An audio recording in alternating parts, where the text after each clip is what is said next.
ప్రభునందు ఆన్లైన్లో ఉన్నటువంటి అనేకులకు క్రీస్తునామను బట్టి వందనాలు తెలియజేస్తున్నాను. ఇటు అవకాశం కల్పించినటువంటి దేవాది దేవునికి క్రీస్తునామంలో కృతజ్ఞతలు తెలియజేస్తున్నాను. ఈ దినమున నాకు ఇచ్చినటువంటి అవకాశాన్ని ఒక అంశంతో మీ ముందుకు వచ్చి ఉన్నాను సిద్ధపడి. అటు అంశము ఈ దినమునక ఏర్పాటు చేయబడినటువంటి పాఠము పేరు ఆత్మ ప్రయాణము. ఈ దినమున మనము మీరు వింటున్నటువంటి అంశము, నేను చెప్పబోతున్నటువంటి పాఠం పేరు ఆత్మ ప్రయాణము అనేటువంటి ఈ అంశాన్ని మీ ముందు పంచుకోబోతున్నాను. ఆత్మ ప్రయాణములో గ్రహించవలసిన ప్రధాన అంశాలు ఒక 6 ఉన్నాయి, ప్రశ్నలతో కూడుకున్నవి. అవి మీకు క్లుప్తంగా తెలియజేయాలని ఆశిస్తున్నాను. ఆత్మ ప్రయాణము, ఈ పాఠము అంతగా రుచి అనిపించకపోవచ్చు.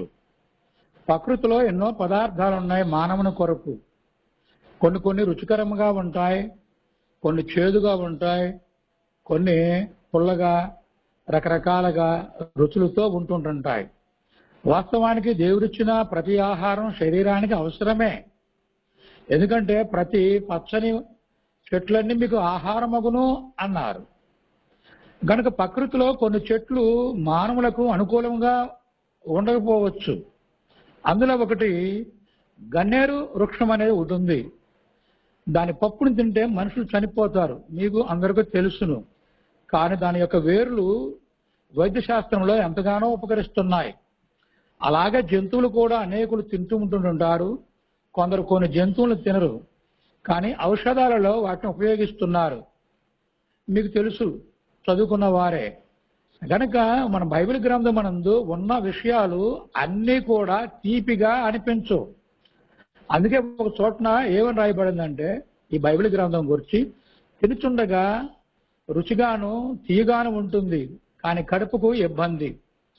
అలాగే తింటున్నప్పుడు మరో సందర్భంలో తినడానికి చాలా ఇబ్బందిగా ఉంటుంది, కానీ ఆచరించే విషయంలో ఆ ఇబ్బందిని అధిగమించి మేలు అందుకోవచ్చని గ్రంథం గురించి స్పష్టం చేయబడింది. ఈ దినమున మనము ఆత్మ ప్రయాణం గురించి తెలుసుకోబోతున్నాం. వింటున్న వారికి ఎప్పటి నుంచో వింటున్నారు, చాలా జ్ఞానం కలిగిన వారే, జోకులు ఉండట్లేదు, ఏదో మరి అది ఇదని చెప్పి ఆ లేని మాటలు ఉండట్లేదు. నేను గమనిస్తున్నాను. నేను కూడా మరి మీకు కూడా ఇటు పాఠాన్ని చెప్పడానికి ఇష్టపడుతున్నాను. ఆత్మ ప్రయాణము అంశం పేరు. ఆత్మ ప్రయాణంలో గ్రహించవలసిన ప్రధాన అంశములు 6 ఉన్నాయి. 6లో తొలిది మనం ఇప్పుడు చూడబోతున్నాం. ఆత్మ అనగా ఏమిటి? ఎందుకు ఆత్మ అనగా ఏమిటి? ఆత్మ ప్రయాణం అనేటువంటి అంశములో, ఆత్మ ప్రయాణములో గ్రహించవలసిన ప్రధాన అంశాలు 6 ఉన్నాయని చెప్తున్నాను. అందులో తొలిగా ఆత్మ అనగానేమి? జవాబు ఏమిటంటే, ఆత్మ అనగా దేవునిలో నుండి దేహములోనికి ప్రవేశించిన ఒక అద్భుత శక్తి. ఆత్మ అనగా ఏమిటనే ప్రశ్నకు జవాబు, ఆత్మ అనగా దేవునిలో నుండి దేహంలోనికి ప్రవేశించిన ఒక శక్తి. ఈ శక్తినే బైబిల్ భాషలో చెప్పాలంటే జీవవాయువు అని ఉన్నది. కనుక దీనికి ఆధారాలు మనం అవసరం. ఆధారాలు లేకోకుండా ఎన్ని మాటలు చెప్పినా అవి పనికిరావు. ఆధారంతో మాటలు ఉండాలి. ఇది 3 ఆధారాలు ఇస్తున్నాను. ఆదికాండం 2వ అధ్యాయము 7వ వచనంలో చదివినట్లయితే, అన్ని చదువుకుంటూ పోతే మనము ఈ లెసన్ అన్న సమయానికి ముగించలేము. గనక నేను అందులో ఆ రెఫరెన్స్ ఉన్నటువంటి విషయాన్ని మీకు తెలియజేస్తున్నాను. ఆదికాండం 2వ అధ్యాయం 7వ వచనములో, దేవుడు జీవవాయువును ఊదగా నరుడు జీవాత్మాయను అని ఉన్నది.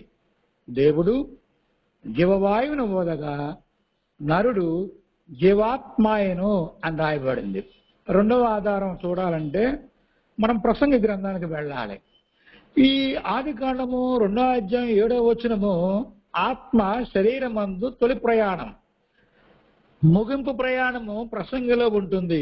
ఈ ఆత్మ శరీరంలో ప్రవేశించిన తర్వాత ఎడలిపోయేటువంటి ఆ సందర్భాన్ని ప్రసంగి 12వ అధ్యాయం 7వ వచనంలో ఇది 2 భాగాలుగా ఉంటుంది. ఒకటి, మన్నైనది మునుపటి వలె మన్నైపోతున్నది అని ఉన్నది. రెండవది, ఆత్మ దేవుడు దయచేసాడు గనక అది దేవుని వద్దకు చేరును అని రాయబడింది. దానికి ఇక్కడ దేవుని వద్దకు ఆత్మ చేరుననగానే చనిపోయిన వారి యొక్క ఆత్మలన్నీ కూడా పరలోకానికి దేవుడు ఉండే చోటికి వెళ్ళిపోతున్నాయి అనరాదు. ఇక్కడ ఏమని అనుకోవాలంటే, దేవుడు ఏర్పాటు చేసినటువంటి పాతాళం అని ఉన్నది 2 భాగములు. అది దేవుడికి ఇష్టముగా బ్రతికిన వారు పరదేశంలో ఉంటారనియు, బైబిల్ గ్రంథంలో ఉన్నటువంటి మరి విశ్వాసులు దేవుడికి ఇష్టమైన వారు ఆ పరదేశ బంధు ఉన్నట్లుగా మనకు తెలుసు. అందుకని ఈ ప్రసంగి గ్రంథం 12వ అధ్యాయం 7వ వచనంలో తొలి భాగంలో మన్నైనది మునుపటి వలె మన్నవుగును, ఆత్మ దేవుడిగా చేశాడు గనక ఆ ఆత్మ దేవుని వద్దకు చేరును అని రాయబడింది. 3వ ఆధారం చూద్దాం. ఈ మొదటి దానిలోనే ఇది సామెతల గ్రంథములో 20వ అధ్యాయము 27వ వచనం ఏమని తెలియజేస్తుందంటే, నరుని ఆత్మ యెహోవా పెట్టిన దీపము అని రాయబడింది. నరుని ఆత్మ యెహోవా పెట్టిన దీపము. ఆత్మ అనగానేమి అనేటువంటి ప్రశ్నకు, ఆత్మ అనగా దేవునిలో నుండి దేహంలోనికి ప్రవేశించిన ఒక శక్తి. ఈ శక్తి ప్రవేశించిన దాని గురించి చూశాము. ఈ శక్తి శరీరం నుండి వెడలిపోయినటువంటి దాన్ని చూశాం. ఈ శక్తి ఒక దీపముగా ఉన్నదనే విషయాన్ని మనం చదివి తెలుసుకోగలుగుతున్నాం. ఈ ఆత్మ ప్రయాణములో గ్రహించవలసినటువంటి ప్రధాన అంశంలో రెండవది, ప్రయాణము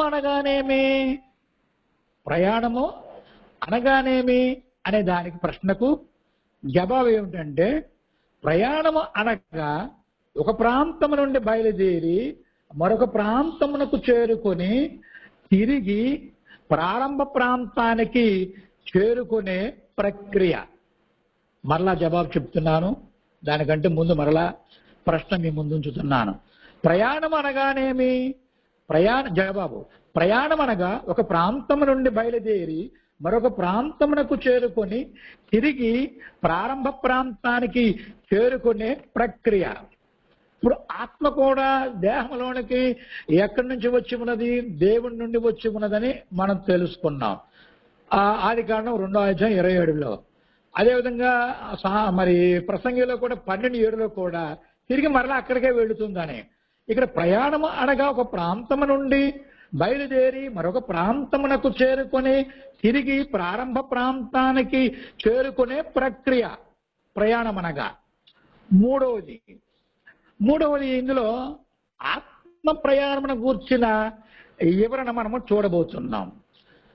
ఆత్మ ప్రయాణమును గూర్చిన వివరణ ఇందులో 4 పాయింట్లు ఉన్నాయి. ఈ 3లో 4 ఉంటున్నాయి, ABCD. ఇప్పుడు చూద్దాం. దేవునిలో ఉండిన ఆత్మ ఇది మనకు ఈ ఆధారము కీర్తన గ్రంథము 90వ కీర్తన 1వ చరణం చదివితే అందులో ఏమన్నదంటే, ఆత్మకు తొలి నివాసము యెహోవాయే ఉన్నది. ఈ 90వ కీర్తన మీకు తెలుసు, మోషే గారు రాసినటువంటి ఏకైక కీర్తన. ఈ కీర్తనలో ప్రారంభంలోనే ఆత్మకు తొలి నివాసము యెహోవాయే అని ఉన్నది. రెండవది ఆధారం చూస్తే ఎపిస్తులు రాసిన పత్రిక 4వ అధ్యాయము 6వ వచనము ఏమని స్పష్టం చేస్తుందంటే, ఈ ఎపిస్తు పత్రిక 4వ అధ్యాయము 6వ వచనం మనం చదివితే, అందరికి తండ్రి అయిన దేవుడు ఒక్కడే అని రాయబడింది. ఇక్కడ మనం ఒకటి గుర్తించాలి. ఇప్పుడు ప్రజెంట్ 800 కోట్ల మంది ఉన్నారని ఆ గణాంకాలు తెలియజేస్తున్నాయి. ఇంకెక్కువ వచ్చి మధ్య పెరిగినాయి, ఎక్కువ వచ్చు. అయినా టోటల్గా సుమారుగా 800 అనుకుంటున్నాం. కనుక ఈ 800 మందిలో దేవుని పిల్లలు ఎంతమంది? కొద్దిమంది. నామకార్థులు ఎంతమంది? అనేకులు. అన్యులు ఎంతమంది? అనేకులు. దేవుడు లేనటువంటి వారు అనేకులు. అందరినీ టోటల్ గా మానవులే అని పిలుస్తారు. ఈ ఎపిస్టి పత్రిక 4వ అధ్యాయం 6వ వచనంలో అద్భుతమైన ఈ వాక్యం ఏమిటంటే, అందరికి తండ్రి అయిన దేవుడు ఒక్కడే. ఇందులో హిందువులు ఉన్నారు, ముస్లింలు ఉన్నారు, జైనులు ఉన్నారు, క్రైస్తవులు ఉన్నారు, అనేకులు ఉన్నారు. ఇందులో ఎన్నో తెగలు, పొట్టోళ్ళు, పొడుగోళ్ళు, ఎర్రోళ్ళు, నల్లోళ్ళు, రకరకాలుగా అరణ్యాల్లో నివసించే వాళ్ళు, కొండల్లో ఉండేవారు, పట్టణాల్లో ఉండేవారు, పల్లెల్లో ఉండేవారు, అందరిలో కూడా ఏమున్నదంటే అందరికి తండ్రి అయిన దేవుడు ఒక్కడే. మనకే దేవుడు కాదు, మా దేవుడు మీ దేవుడు అనే మాటలో నిజ క్రైస్తవులకు ఇది పనికిరాదు. అందరి దేవుడు అనాలి. దేవుడు ఒక్కడే, వేరొక దేవుడు లేడు అనేటువంటి విజ్ఞత నిజమైన క్రైస్తవులకు ఉండాలి. ఆత్మ ప్రయాణం కూర్చున్నటువంటి వివరణ మనం 3వదిగా చూస్తున్నాం కనుక అందులో ఏ ఆధారం చూసాం. ఇప్పుడు బి ఆధారం ఏమిటంటే దేహములో ఉన్న ఆత్మ. దేహములో ఉన్నటువంటి ఆత్మ గురించి మనం పైన ఆదికాండము 2వ అధ్యాయం 7 చదివాం. మీకు అంత మళ్ళా దాన్ని వివరించిన అవసరంలా. 2వ ఆధారము 2 కొరింథీ 5వ అధ్యాయము 7వ వచనము తెలియజేస్తుంది. ఈ 2 కొరింథీ 5వ అధ్యాయం 7వ వచనం చదివితే ఏమని ఉంటుందంటే, దేహములో నివసించిన అంతకాలము ప్రభువునకు దూరముగా ఉన్నామని గుర్తించాలి. ఇప్పుడు మనం అందరం దేహాలతో ఉన్నాం. నేను దేహంలో నుండి మాట్లాడుతున్నా, మీ ఆత్మలు కూడా దేహంలో ఉన్నాయి కనుక మన అందరం కూడా మాట్లాడుకుంటున్నాం, వింటున్నాం. ఇక్కడ ఏం గుర్తించాలంటే దేహములో మరి నివసించినంత కాలం మనము ప్రభువుకు బహు దూరముగా ఉన్నామని అర్థం చేసుకోవాలి.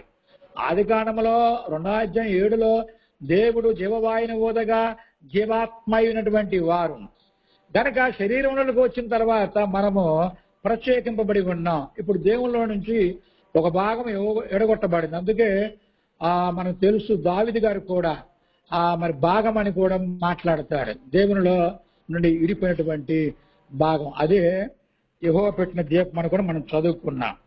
ఇందులో ఏ బి చూసాం. ఇప్పుడు సి చూడబోతున్నాం. దేహమును విడిచిన ఆత్మ. ఇది 3 ఆధారాలు ఉన్నాయి.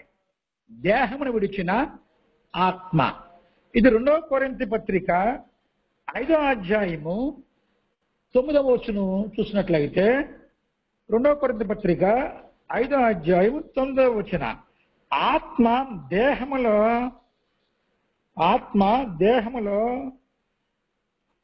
దేహములోను దేహాన్ని విడిచినను దేవునికి విష్టులుగా ఉండాలని తెలియజేస్తుంది.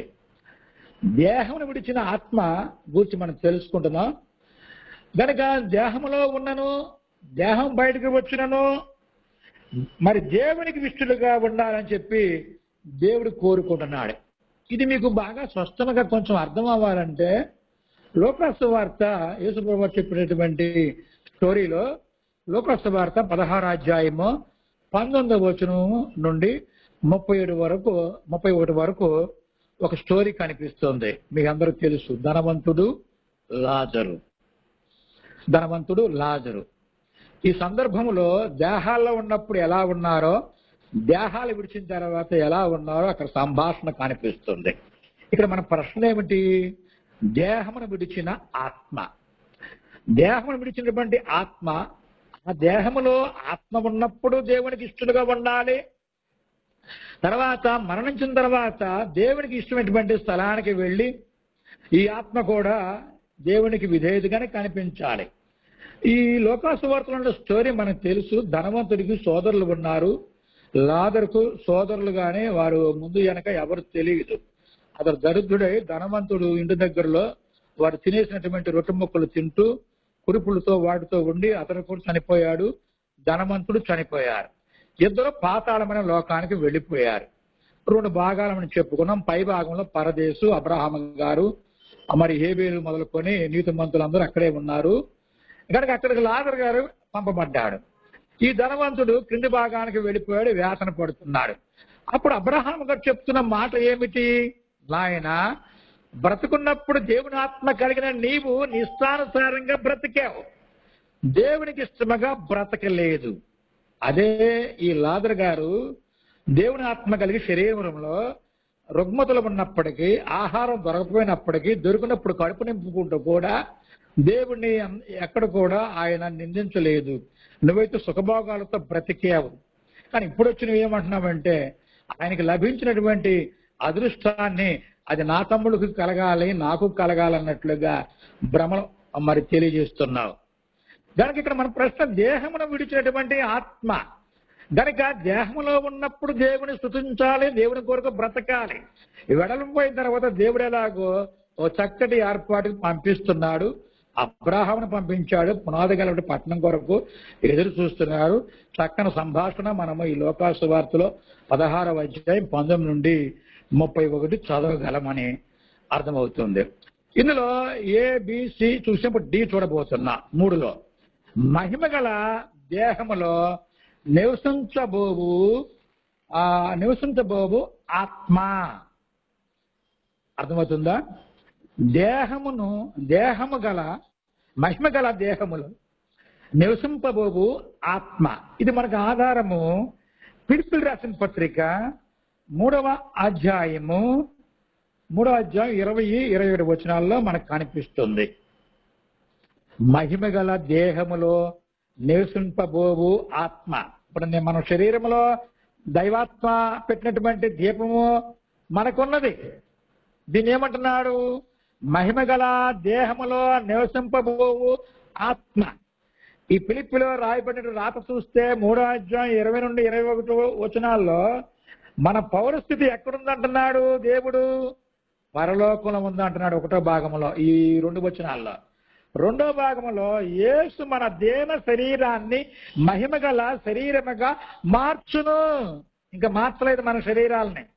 నిజానికి దేవుడికి ఇష్టముగా మనం బ్రతుకుతూ ఉన్నట్లయితే ఇప్పుడు ప్రభువారు వస్తే నీతిగా నిజాయితీగా దేవుని లెక్కల్లో నేను ఉంటే, ఇంటున్నా మీరు ఉంటే, యేసు మన దేన శరీరానికి మహిమగల శరీరంగా మార్చుతాడు. ఆయన శరీరం అలా మార్చబడింది, పరలోకానికి ఎత్తబడి ఉన్నాడు. కానీ ఇక్కడ ప్రశ్న ఏమై ఉన్నదంటే, దేహమును విడిచిన ఆ మహిమగల దేహములో నివసింపబోవు ఆత్మ. కనుక మన పౌరస్థితి ఎక్కడుంది? ఎందుకు? పరలోకంలో ఉంది. మన దేహం ఎక్కడుంది? భూలోకంలో ఉంది. ఇంకా మనం మృతి పొందలేదు. కానీ మనకు భవిష్యత్తు ఏమై ఉన్నది? ప్రభువైన యేసుక్రీస్తు వారు వచ్చినప్పుడు మన దేన శరీరాలను మహిమగల శరీరాలుగా ఆయన మారుస్తాడు అని రాయబడింది. ఈ అంశంలో ఆత్మ ప్రయాణం అనే అంశములో, ఆత్మ ప్రయాణములో గ్రహించవలసిన ప్రధాన అంశములలో 4వది మనం ఇప్పుడు చూడబోతున్నాం. 4వ ప్రశ్న ఏమై ఉన్నదండి? ప్రశ్న, ఆత్మ ప్రయాణము చేయు లోకములను గూర్చిన వివరణ. ఏ ప్రశ్న ఇది? ఆత్మ ప్రయాణము చేయు లోకములను గూర్చిన వివరణ.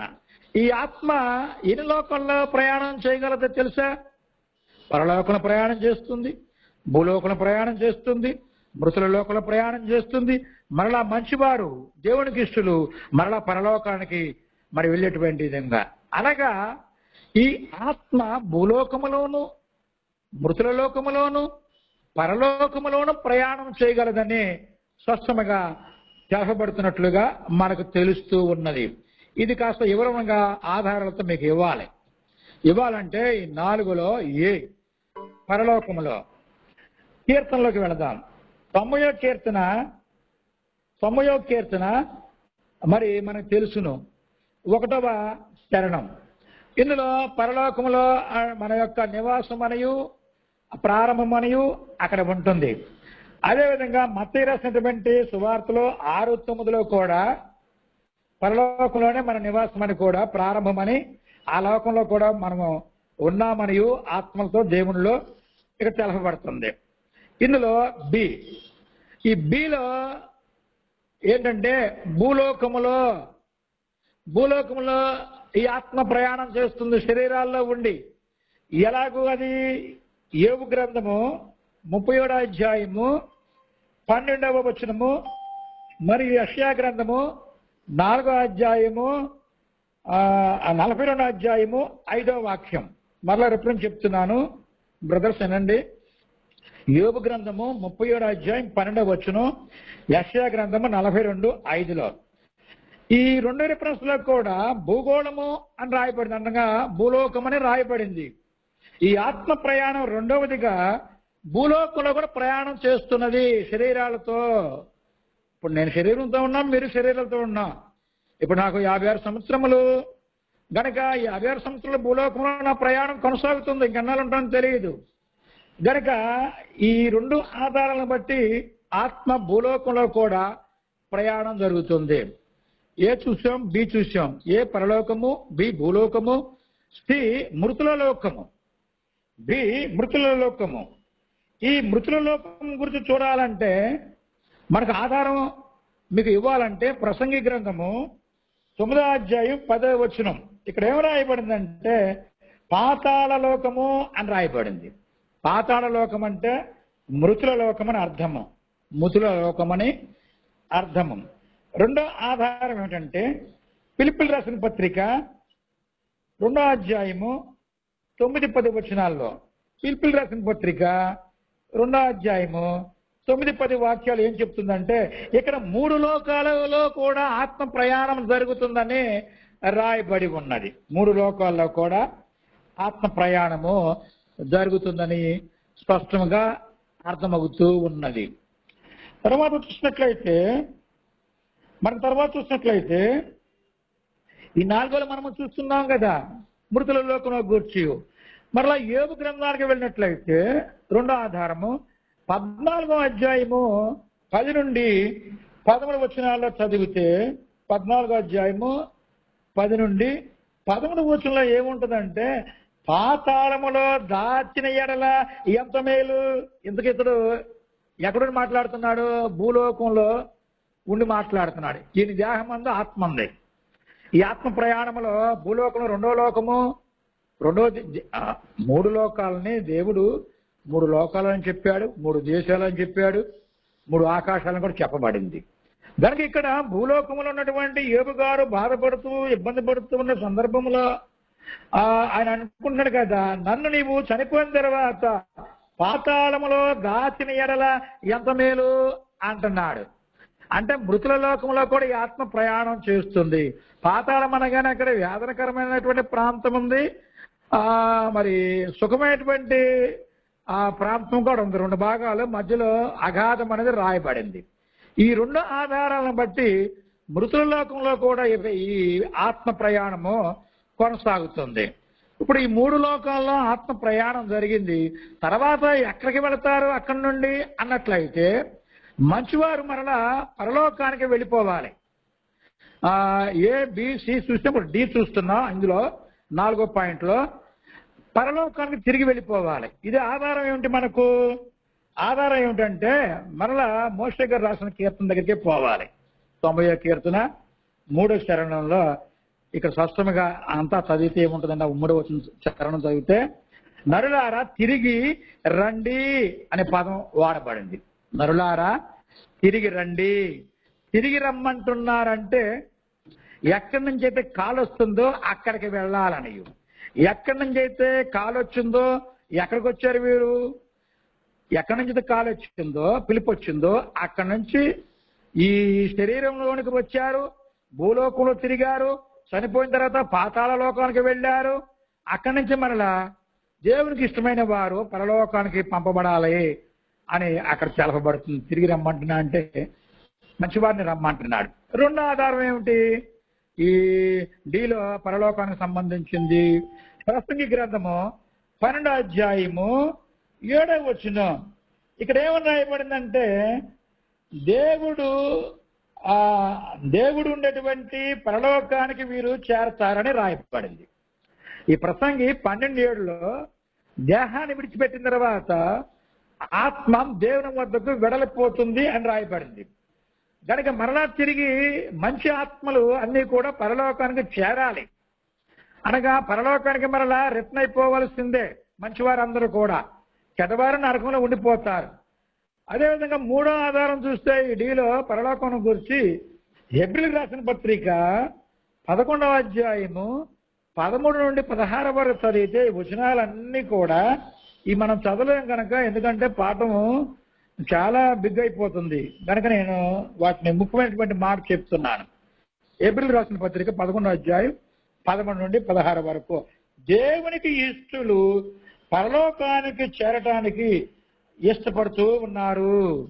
ఇక్కడ నిజమైనటువంటి దేవుని భక్తులందరూ లిస్ట్ ఉంటుంది ఈ 11వ అధ్యాయంలో. వీరందరూ ఒకే ఒక మాట ఏమిటంటే వీరందరూ దేవునికి ఇష్టంగా బ్రతికినటువంటి వీరు ఏం కోరుకుంటున్నారంటే పరలోకానికి చేరాలని ఇష్టపడుతున్నారు వీరందరూ కూడా. అందుకే పునాదులు గల పట్టణము పరలోకానికి చేరుకోవాలని చెప్పి మిగిలిన ఆశతో అబ్రాహాము గారు ఎదురు చూస్తున్నారని కూడా రాయబడింది. కనుక తిరిగి మరలా పరలోకానికి ప్రయాణం మరి బిగినైంది. భూలోకానికి వచ్చారు, వాళ్ళ బ్రతికంతా అయిపోయింది. మరలా మృతుల్లోకానికి వెళ్ళారు. ప్రభువైన యేసుక్రీస్తు వారు వచ్చినప్పుడు మహిమగల మంచివాడు మహిమగల దేహాన్ని ధరించుకుని దేవుని వద్దకు చేరబోతున్నారు. ఇది 4లో ఈ ABCD వరకు చెప్పాను. ఇప్పుడు 5వ మరి పాయింట్ చూడబోతున్నాం. ఆత్మ ప్రయాణం అనే అంశంలో గ్రహించవలసిన ప్రధాన అంశాలలో 4వది వరకు వచ్చాం. ఇప్పుడు 5వది మనం చూడబోతున్నాం. పైన చెప్పుకున్నటువంటి ఈ 3 లోకాల మరి సౌఖ్య ప్రయాణము మరి ఎలా ఉంటే జరుగుతుంది సౌఖ్యముగా అని ప్రశ్న. మనం ట్రైన్లో వెళ్తుంటే అప్పుడప్పుడు ఇంపార్టెంట్ ట్రైన్స్ కు హ్యాపీ జర్నీ అని చెప్పి ఆ స్టేషన్లో వినిపిస్తూ ఉంటుంది. ఏ జర్నీ అది?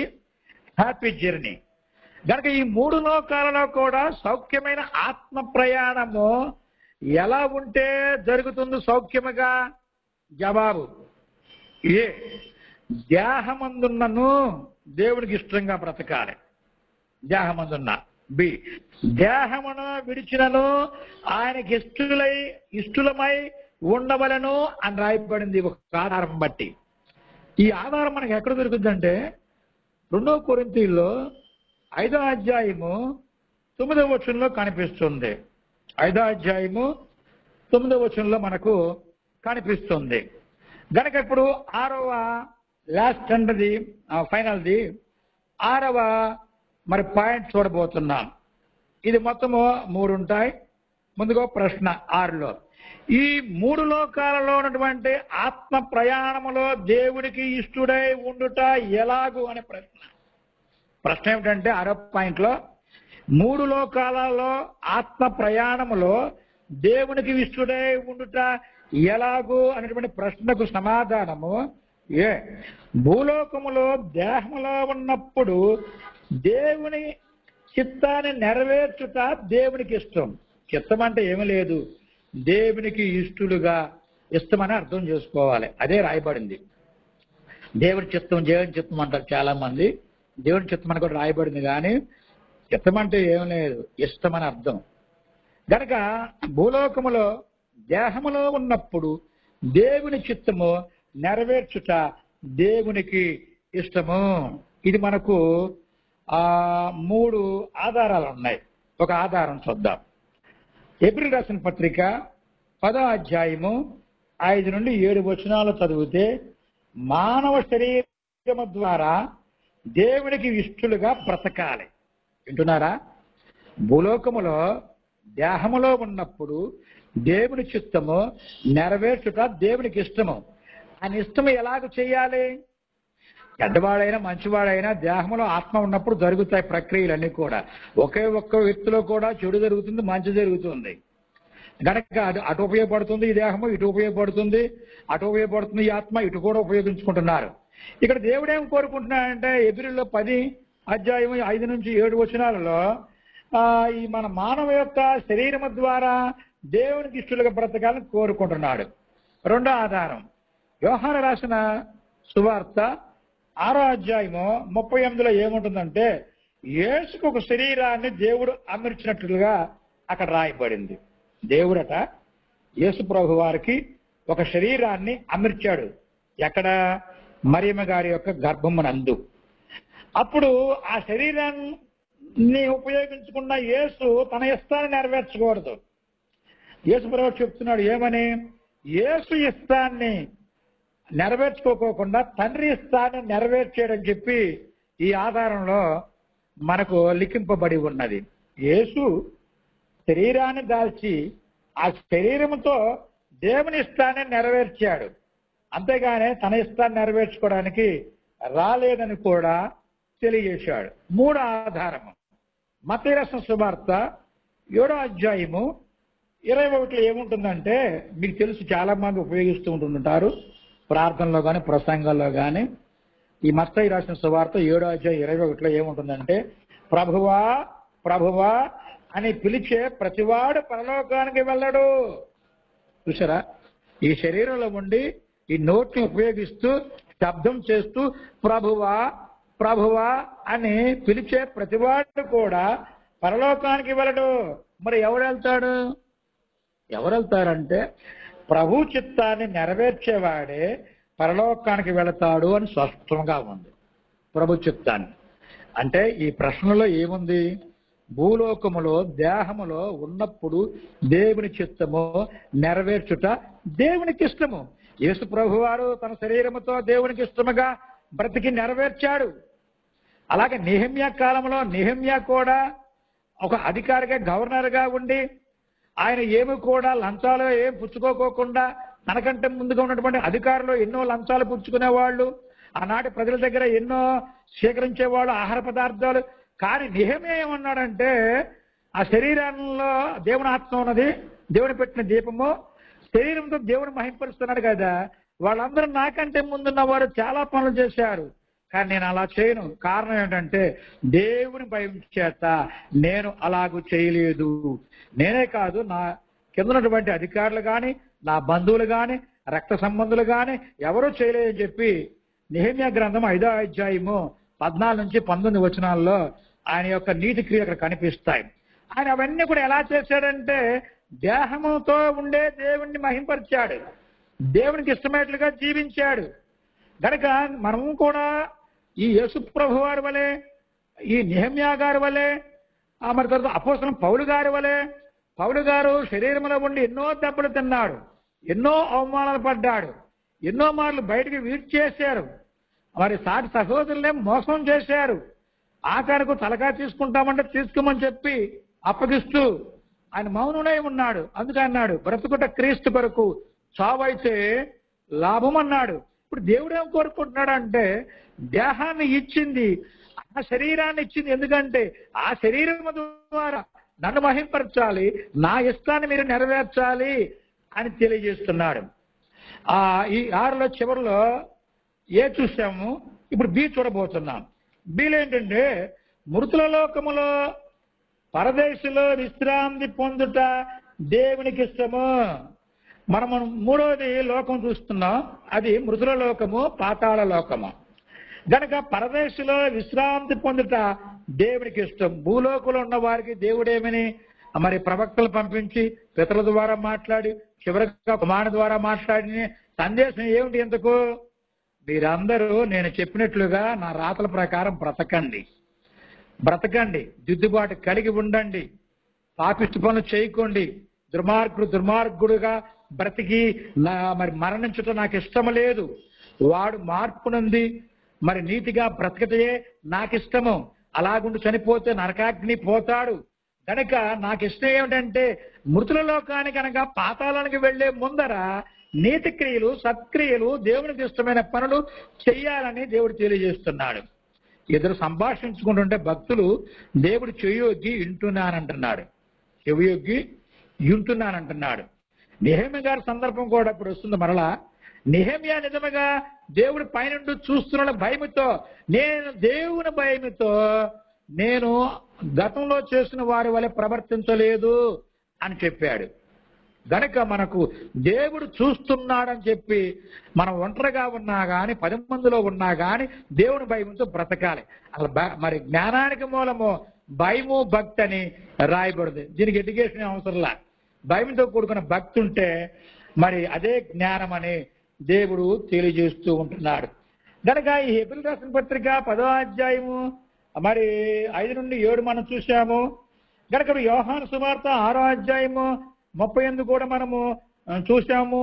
తర్వాత మత్తయి రాసిన సువార్త 7వ అధ్యాయము 21 చదివాం. ఇప్పుడు వీళ్ళు మనము చూసాము ఏమని, మృతుల లోకములో పరదేశంలో విశ్రాంతి పొందుట దేవునికి ఇష్టము. ఇది ఎక్కడున్న ఆధారం అంటే ప్రకటన గ్రంథము 14వ అధ్యాయము, ప్రకటన గ్రంథం 14వ అధ్యాయము 13వ వాక్యం ఏమని తెలియజేస్తుందంటే, మరణించిన తర్వాత ధన్యులు అవ్వాలని చెప్పి దేవుడు కోరుకుంటున్నాడు. వింటున్నారా? మరణించిన తర్వాత వారి జీవితాలు ధన్యం అవ్వాలి. ధన్యం అంటే ఏమీ లేదండి, పరలోకం చేరేదే ధన్యత. అది సంగతి. ప్రస్తుతము ఆ మృతుల లోకములో పైభాగములో పరదేశికి వెళుతున్నారు నీతిమంతులందరూ కూడా. దేవుడు ఏం కోరుకుంటున్నాడంటే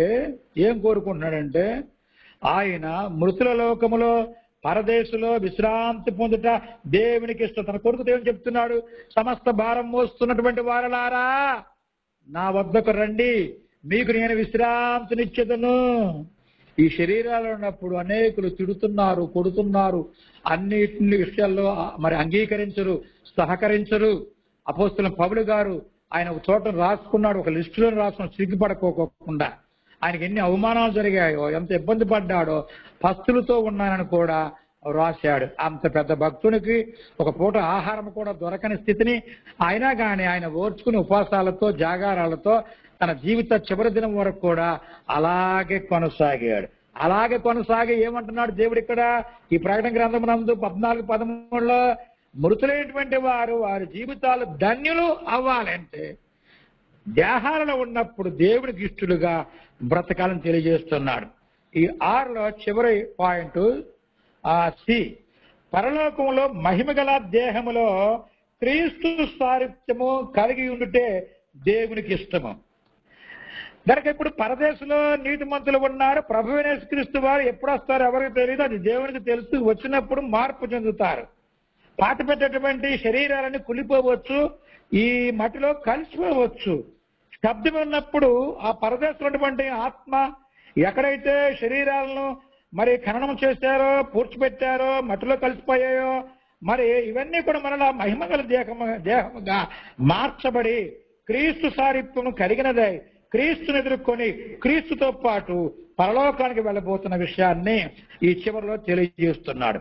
ఈ ఆత్మ ప్రయాణములో పరలోకములో మహిమగల దేహములో క్రీస్తు సారూప్యము కలిగి ఉంటే దేవునికి ఇష్టము. యేసుప్రభు వారు కూడా మనలాంటి శరీరాన్ని కలిగి ఉన్నాడు. కానీ ఆయన 3వ దినమున మహిమగల శరీరముగా బయటకు వచ్చాడు. శిష్యులు లోపల ఉన్నారు, తలుపులు వేయబడ్డాయి, కానీ తలుపుల్లో తీయబోకోకుండానే లోపలికి వెళ్ళిపోయాడు. దానిని మహిమగల శరీరము. ఆ శరీరముతో ఆయన పరలోకానికి వెళ్ళినట్లుగా మనము చదవగలుగుతున్నాం.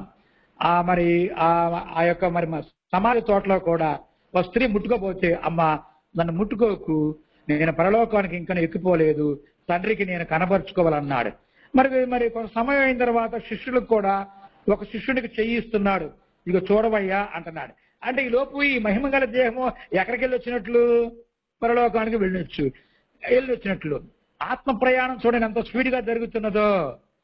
కనుక అలాగే యేసుక్రీస్తు వారు ఎలాగైతే మహిమగల దేహముగా మార్చబడి పరలోకానికి వెళ్ళగలుగుతున్నదో, ఈ 800 కోట్ల మంది ప్రజెంట్ ఉన్నటువంటి వారు కానీ, చనిపోయిన వారిలో కానీ, నీతిమంతులుగా ఉన్న వారికి అంటే భాగ్యం ఉన్నదని చెప్తున్నాడు. అదే అంటున్నాడు ఇందులో, పరలోకములో మహిమగల దేహముతో క్రీస్తు సారూప్యము కలిగి ఉంటే దేవునికి ఇష్టము. ఇన్ని కష్టాలు, ఇన్ని నష్టాలు, ఇన్ని దుఃఖాలు, ఇన్ని యాదబాధలు, ఇన్ని రుగ్మతలు, ఇన్ని అవమానాలు ఎందుకు భరాయించాలని క్రైస్తవుడు మరణించిన దినాన్న పరదేశకు చేరాలి ప్రజెంట్. తర్వాత క్రీస్తు ప్రభు వారు వచ్చినప్పుడు ఆయనతో పాటు మరి ఆ పరలోకానికి ప్రయాణం జరగాలి. ఎలాగూ యేసుక్రీస్తు వారి వల్లే. అందుకే యేసు ప్రభు వారు ఏం చెప్పారంటే, ఆయన చెప్పుకున్నాడు, ఆయన ప్రథమ ఫలము అని చెప్పబడింది. ప్రథమ ఫలం అంటే మొదటి వాడు మహిమగల శరీరం. ఈ దేవుడు కూడా అని చెప్పి ఉన్నాడు కొడుకు ద్వారా, ఆ యేసు ప్రభు వారి ద్వారా ఆత్మ జీవింపజేయచ్చు ఉన్నది. శరీరము కేవలం నిష్ప్రయోజనమైనది. శరీరము కేవలం నిష్ప్రయోజనమైనదే. ఈ కేవలం నిష్ప్రయోజనమైన ఈ శరీరానికి మహిమగల శరీరముగా మార్చబడుతూ ఉన్నది. అది క్రీస్తునందు మార్చబడింది. ఆల్రెడీ యేసుప్రభు వారికి మనకు ఉపదేశిస్తూ శరీరము కేవలము నిష్ప్రయోజనం అన్నాడు. అలాంటి దేహాన్ని మనము కలిగి ఉన్నాం, ఆయన కలిగి ఉన్నాం. అలాగే నిష్ప్రయోజనమైనటువంటి శరీరము యేసు ప్రభు వారికి మహిమగల శరీరముగా దేవుడైనటువంటి యెహోవా మార్చాడు. అలాంటి ప్రక్రియ ఆయనకి తొలిగా చేశాడు. ఆయన తొలి మరి ప్రథమ ఫలమని రాయబడింది. తర్వాత మనకు కూడా అనగా నేనైనా మీరైనా దేవుడు చెప్పినట్టు బ్రతికినట్లయితే అటు భాగ్యం మనందరికి కూడా లభిస్తుందని ఈ పాఠం ద్వారా మనకు తెలియజేయబడుతున్నది. చివరి పలుకులు చదువుతున్నాను. ఆత్మ 3 లోకాలలో ప్రయాణములో ఉందని మొదట గ్రహించగలము గనుక. రెండవది, దేవునిలో ఉండిన ఆత్మ. కీర్తనలు 91, హెబ్రీ 12:9, ఎఫెసీ 4:6.